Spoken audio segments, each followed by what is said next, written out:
and the Spanish Prime Minister. Thank you very much, everybody. Please be seated. Good afternoon. I'm greatly honored to welcome President Mariano Rajoy of Spain, and it's a great honor to have you at the White House. Thank you very much. We've just concluded a very productive conversation on a crucial range of economic and security issues. Before we begin, I'd like to take a moment to send America's hearts and prayers to the people of Puerto Rico and the U.S. Virgin Islands.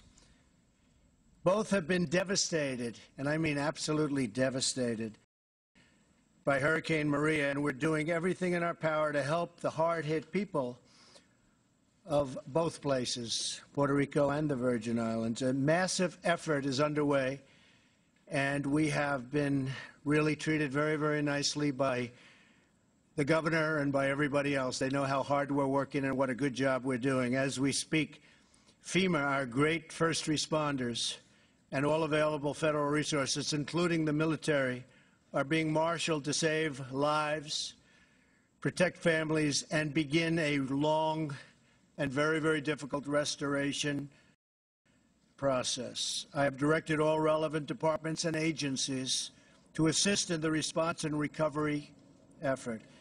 As Governor Rossello just told me this morning, the entire federal workforce is doing great work in Puerto Rico, and I appreciated his saying it, and he's saying it to anybody that will listen. Our team has been incredible after having gone through Texas and then Florida with other stops along the way. And he further went on, he said, and through the Trump administration's leadership, the relationship between FEMA and my team is very, very strong. I will be going to Puerto Rico on Tuesday. I'll also be going to the U.S. Virgin Islands. Over the last several weeks, our nation has been tested by the destructive force of Mother Nature, but we will respond to it with an even mightier force. The resolve of the American spirit. Texas, Louisiana, and Florida are in really good shape and moving along well. We thank all of the first responders and volunteers who have risked their lives, and that's what they did. They risked their lives. To all of those impacted by the trouble and these horrible hurricanes and storms that have affected and impacted our country, I thank you. The recovery process will be a very, very difficult one. We will get through this, and we will get through it together. We will be stronger. We will be bigger. We will be better. Thank you very much. The United States and Spain are great friends and close allies. Our bonds, culture, and commerce go back many centuries. Our schools teach American children about Spain's history of exploration.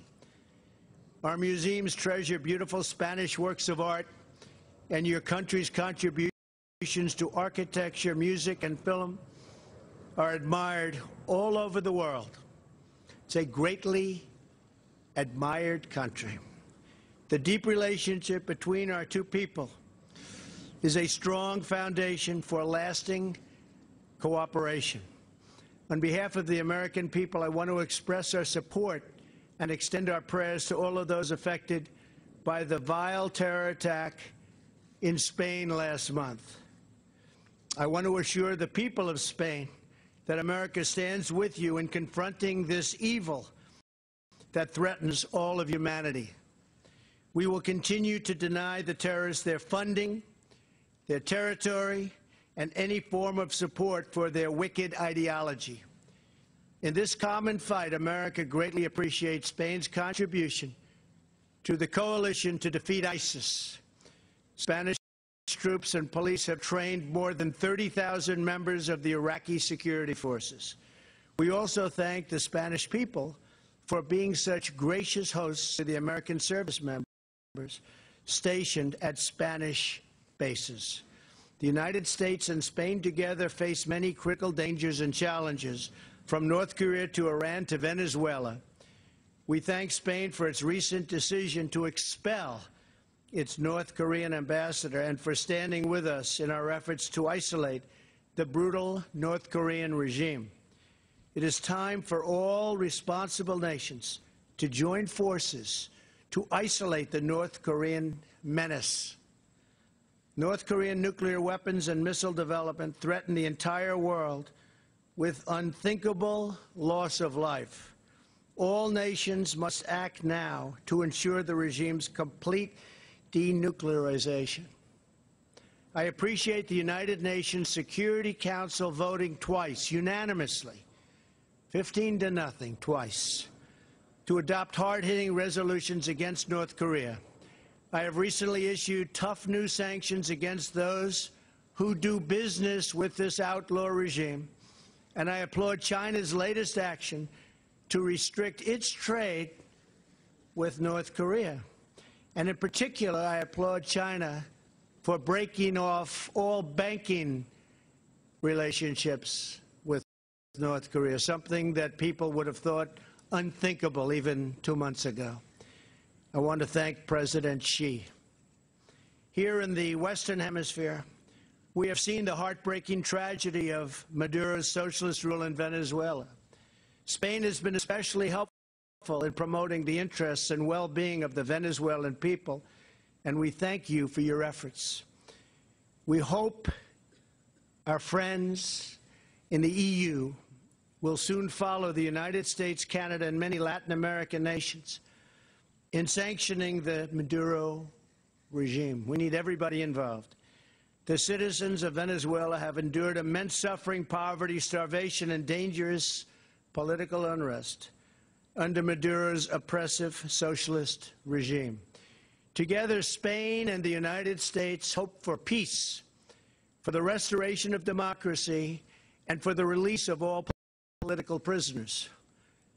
Wherever socialism spreads, misery follows. The people of Venezuela deserve a future of freedom. These are great people.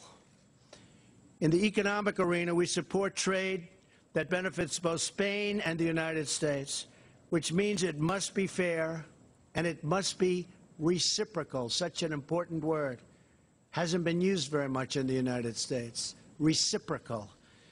Spain is the 10th largest investor in the United States, and I commend Spanish business leaders for their confidence in America and the American worker, and considering the fact that our stock market has just hit all-time highs. I think they probably like the United States very much right now. This is a time for both tremendous opportunity for our world, but also serious dangers.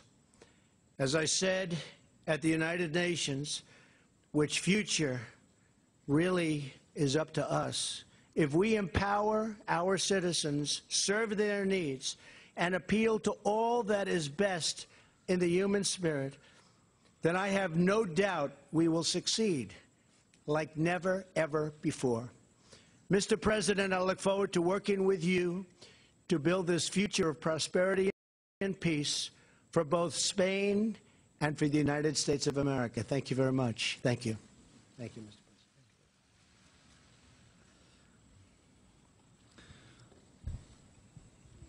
President. Señoras y señores, muy buenas tardes. Quisiera comenzar esta intervención expresando mi solidaridad, la de mi gobierno, my solidarity, that of my government and that of the Spanish people, with the people in the U.S. Government after the terrible events President Trump just referred to, and that took place in Texas, Florida, and other U.S. regions, and Puerto Rico. We hope and we wish that even if what happened se pueda enfocar a la mayor celeridad posible y de la manera mejor para todos. El presidente Trump y yo hemos tenido hoy una reunión de trabajo muy productiva en la que hemos pasado revista en nuestras relaciones bilaterales. Estados Unidos y España son dos grandes socios que compartimos valores, we share values, democracy, freedom, respect for human rights, the rule of law, and we have institutional, cultural, corporate ties, which are very important. Relations between the two countries have been excellent, and we must continue to work to strengthen those relations even more, especially in the economic arena. That's why our priorities strengthening the economy and job creation are key. Trade between the two countries is growing sustainably. The United States is our second top trading partner outside of Europe. The United States is our top destination of exports outside the European Union. And regarding investments, it's the second top destination of Spanish investments and the top investor in Spain. For many years, Spanish companies have invested in the U.S. They're creating many stable and high-quality jobs in different sectors, such as the financial industry and energy. And this has been possible thanks to the establishment of subsidiaries in the United States by 600 Spanish companies, and they will continue to create jobs. That's why they follow closely investment opportunities in the United States, and they can contribute their technology and their experience to the United States. I've also given details on to President Trump on Spain's role in different crises which are important to us all. For instance, he referred to our participation in the coalition against Daesh and the crisis due to nuclear proliferation in North Korea. Combating terrorism was something we talked about at length. Spain has a long-standing experience in this area, and just like the United States, we've been hit by jihadi terrorist attacks on our soil. Both countries have agree on anti-terrorist policy, and we cooperate very closely in the police, military, and intelligence areas. I've also said that I'm sure that we still need to do a lot in the area of intelligence. We need to improve the coordination mechanisms in the area of cybersecurity or preventing recruitment and financing of terrorists. I've also underscored Spain's role as a member of the Global Coalition Against Terrorism and our deployment in Iraq, which is very large. We're the fourth largest contributor, and we've trained over 32,000 officers. In addition to that, I've told President Trump that we would increase our commitment with the new phase after the fall of Mosul by contributing a new financial package to rebuild Iraq. We also have long relations in the area of defense, both in NATO and bilaterally with the Spanish bases, which are used by both our countries in Rota and Moron, and which are increasingly important strategically. Our defense agreement goes back to 1988. At the time, Spain was in the back seat of the alliance. Right now, we're at the forefront. Daesh, Sahel, Libya. So the defense and security relation is excellent, but we would like that to spill over into other areas of the bilateral relation. President Trump and I have gone through the political and economic situation in our countries. Regarding the international situation, we've agreed that the challenge by North Korea to the non-proliferation regime is an intolerable violation of international legality, and I've expressed the full support of the Spanish government to the stepping up of sanctions as approved by the United Nations the other day. As we know, the European Union is working on new additional measures, and in that context, Spain will continue to press for a firm common stance supportive of the U.S. and its regional allies. I've also reminded President Trump that the Spanish government has taken measures that have reduced the diplomatic presence of North Korea in our country. President Trump has thanked me for the firm position my government has taken and the measures we've adopted. Regarding Venezuela, we've exchanged views on the worrying totalitarian direction the country's moving in and its impoverishment with the implications that has in the humanitarian area. We've noted that there's a need to sustain international pressure on the Venezuelan government so that it commits to negotiations which will enable us to find a democratic, negotiated, and peaceful solution to the current crisis. I've also reminded President Trump that Spain in the EU has spearheaded the adoption of sanctions elections, which were first individual and targeted. So we've gone through the political and economic situation of both our countries. Spain and the United States are two democracies, friends and allies with many common values and interests. And we've agreed to work together in the area of the defense of those values with a comprehensive and cooperative vision. I would like to thank the warm welcome that was extended to us by President Trump and his team at the White House. And I would also like to underscore the friendship that exists between the United States and Spain. Thank you. Thank you very much. Steve Holland, please. Reuters. Don't get nervous, Steve. Preoccupied with the NFL instead of dealing with Puerto Rico. Why isn't that a fair assessment? Well, I wasn't preoccupied with the NFL. I was ashamed of what was taking place because, to me, that was a very important moment. I don't think you can disrespect our country, our flag, our national anthem. To me, the NFL situation is a very important situation. I've heard that before about was I preoccupied. Not at all. Not at all. I have plenty of time on my hands. All I do is work. And to be honest with you, that's an important function of working. It's called respect for our country. Many people have died. Many, many people. Many people are so horribly injured. I was at Walter Reed Hospital recently, and I saw so many great young people, and they're missing legs, and they're missing arms, and they've been so badly injured. And they were fighting for our country. They were fighting for our flag. They were fighting for our national anthem. And for people to disrespect that by kneeling during the playing of our national anthem, I think is disgraceful. So I will also say that, again, I read you part of his quote, but the governor of Puerto Rico is so thankful for the great job that we're doing. We did a great job in Texas, a great job in Florida, a great job in Louisiana. We hit little pieces of Georgia and Alabama.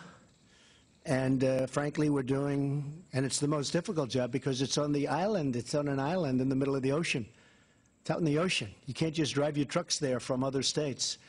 And the governor said we are doing a great job. In fact, he thanked me specifically for FEMA and all of the first responders in Puerto Rico. And we're also mentioning with that the U.S. Virgin Islands. It was devastated. So we are totally focused on that. But at the same time, it doesn't take me long to put out a wrong, and maybe we'll get it right. I think it's a very important thing for the NFL to not allow people to kneel during the playing of our national anthem, to respect our country and to respect our flag. Okay? Thank you. If I could ask the Prime Minister, if I could ask a Prime Minister question, is it going to take a war to rein in North Korea, and what is your advice to the President on dealing with this?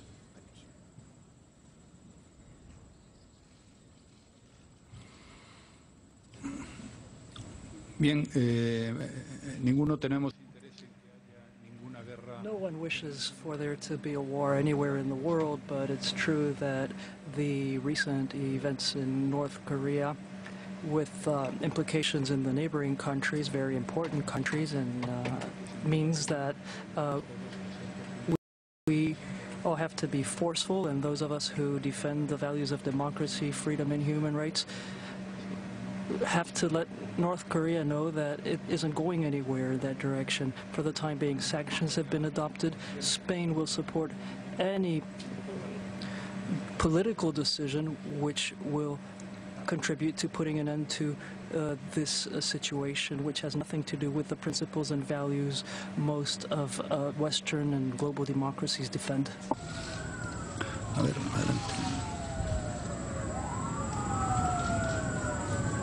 Gracias. Buenas tardes, José. Thank you, José Miguel Blanco from FA. We don't know whether during your conversation you discussed the Catalan situation, and this is a question for President Trump. Do you support what the Spanish government is doing regarding Catalonia? And I'd like to ask the President of the Spanish government whether he fears there might be a unilateral declaration of independence in Catalonia, and what would the government do then? Well, I think that Spain is a great country and it should remain united. We're dealing with a great, great country and it should remain united. I've been watching that unfold but it's actually been unfolding for centuries. And I think that nobody knows if they're going to have a vote. I think the president would say they're not going to have a vote. But I think that the people would be very much opposed to that. I can say, only speaking for myself, I would like to see Spain continue to be united. Bien, the decision to unilaterally declare independence is not something it's not a decision I would make. It's a decision which will have to be made or not by the Catalan government. I think it would be very wrong. And I think that right now, when everyone knows that the referendum can't take place because there isn't an electoral committee, there isn't a team at the Catalan government organizing the referendum, there aren't ballots, there aren't people at the voting station. So it's just crazy. All this will lead to is noise, but certainly there can't be a valid democratic referendum with guarantees, with minimum guarantees. I think that what would make sense in a situation such as this is to go back to common sense and put an end to this whole story. The only thing it's doing is generating division, tensions, and it's not contributing in any way to the citizen situation. So I want this to be resolved as soon as possible. And I want us to go into a new stage where the rule of law, dialogue, and common sense will prevail. Thank you. Thank you. Major Garrett, yes, CBS. Good. Yes, hi. Day began in Puerto Rico with government officials saying amazing and talking about the threat of death mere hours away. Are you truly satisfied with what the government has done so far in Puerto Rico? And can you tell the people there things are actually going great when government officials there are warning of imminent death for many people there? And you have a special meeting. Are you contemplating the deployment of special naval assets or air assets to Puerto Rico to address problems there? And on North Korea, very quickly. The foreign minister said you have declared effectively war on North Korea, and the North Korean government has threatened to shoot down or aim at American planes flying in international airspace. I'd like your reaction. Okay, well, I'll answer the second one first. We are totally prepared for the second option, not a preferred option. But if we take that option, it will be devastating. I can tell you that. Devastating for North Korea. That's called the military option. If we have to take it, we will. He's acting very badly. He's saying things that should never, ever be said. And we're replying to those things, but it's a reply. It's not an original statement, it's a reply. But the things that he said over the last year, and if you look back, the things that he said to past administrations, North Korea is a situation that should have been handled 25 years ago, 20 years ago, 15 years ago, 10 years ago, and 5 years ago, and it could have been handled much more easily. You had various administrations, many administrations, which left me a mess. But I'll fix the mess. So we'll see what happens with North Korea. As far as Puerto Rico is concerned, I think just the opposite. We have had tremendous reviews from government officials, as we have in Texas and Louisiana, and as we have in Florida, as you know, from Governor Scott and Greg Abbott, great governors. And this morning, the governor made incredible statements about how well we're doing. We understand it's a disaster. It's a disaster that just happened. The grid was in bad shape before the storm. And Puerto Rico didn't get hit by one hurricane. Got hit by 2 hurricanes.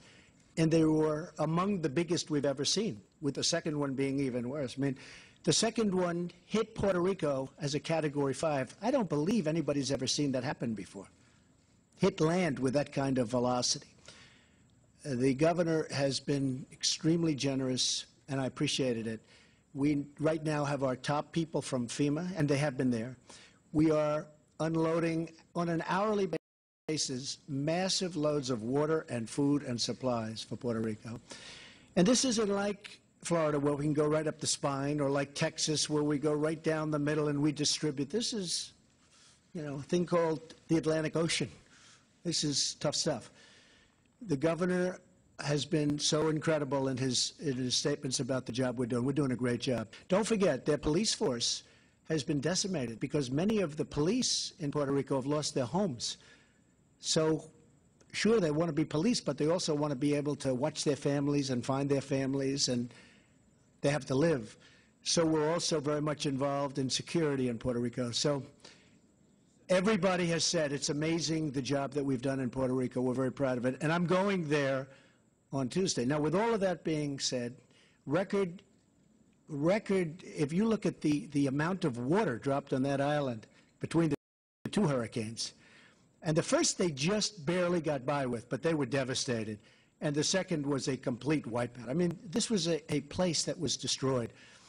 So I think we've done a really good job. We're continuing to. We are literally unloading on an hourly basis water, food, supplies. We have our top people from FEMA and our first responders and everybody else. We're going to be deploying Navy ships. They've already been deployed. And we are going to do far more than anybody else would ever be able to do. And it's being recognized as such. But it is a tough situation. Would you have a question for the President? Mr. Prime Minister, if I may, sir, do you share President Trump's hostility toward the Venezuelan regime? And what is your opinion generally of his, that is to say, President Trump's suggestion that U.S. military intervention might be required if the Venezuelan government doesn't change course? Do you support that? And would you be an advocate within the EU for tougher sanctions against the Venezuelan government? Mire, nosotros estamos liderando en la Unión Europea. We're spearheading in the European Union a proposal to impose sanctions on Venezuela. What is happening in Venezuela is unacceptable. Venezuela traditionally was a democratic country, and at this time it's no longer a democratic country. There are political prisoners in Venezuela. There are people who are in jail only because they think differently than Mr. Maduro. And I was the first Prime Minister to receive Lilian Tintori, who's the wife of Leopoldo López, who was jailed because Mr. Maduro didn't like him. But there were many others who were sent to jail. In Venezuela, there was a parliament, and the government has made up this other parliament, which has its meeting next to the other parliament, and it enacts legislation. They've created a commission for the truth, which is an anti-democratic tool, which only serves to judge people without respecting minimum human rights standards. Venezuela is on the road to dictatorship unless that can be stopped. So all of those who share values such as democracy, freedom, and human rights have to do something. At this time, sanctions are important. It's important that there be an international coalition putting pressure on Maduro so that political prisoners are freed and democracy is restored, because this lack of democracy and the attack against human rights and freedoms are come in conjunction with a terrible economic situation with a 300% inflation rate, with problems supplying foods and medicines to people. So it's a really tragic situation, and I think that we have, we, the United States and Spain, have a responsibility towards Venezuela. There are a lot of Spaniards living in Venezuela, and I'm worried about them and the rest, but they certainly worry me. So I think that the international community should be forceful with regards to Venezuela. Gracias. Buenas tardes. Thank you. Pilar Santos from El Periódico de Catalunya. I have a question for each of you. For President Trump, with the serious political crisis in Spain because of the referendum on Sunday, what solution do you think there is? Have you given advice to President Rajoy on this matter? Do you think there should be a dialogue between the Generalitat and the government to find a solution? And now a question for Prime Minister Rajoy. It seems that what you're doing in Catalonia, the way you're managing things in Catalonia, is having an impact on the budget, and I'd also like to know whether you think that the situation with the PNV party can be resolved, or do you think that you will have to call early elections? Thank you very much. Well, I think the people of Catalonia have been talking about this for a long time, but I bet you if you had accurate numbers and accurate polling, you'd find that they love their country, they love Spain, and they wouldn't leave. So I'm just for united Spain. I speak as the President of the United States, as somebody that has great respect for your president and also has really great respect for your country, I really think the people of Catalonia would stay with Spain. I think it would be foolish not to, because you're talking about staying with a truly great, beautiful, and very historic country. Muchas gracias. Thank you. Bien, nosotros efectivamente vamos a retrasar un poco la presentación de los presupuestos porque creemos que es fundamental budgets in Parliament because we think that when we submit the budgets, we will need the needed support to approve them. We're talking with different political parties, as you know, and I don't think we'll have any problems if we continue to work down this line. I don't think we'll have any problems in approving them within a reasonable time frame, but we are looking for a majority, just like we did last time around when we voted the budget. At any rate, I'm not thinking at all about calling early elections as a result of what we were saying. Mr. President, thank you very much. Thank you.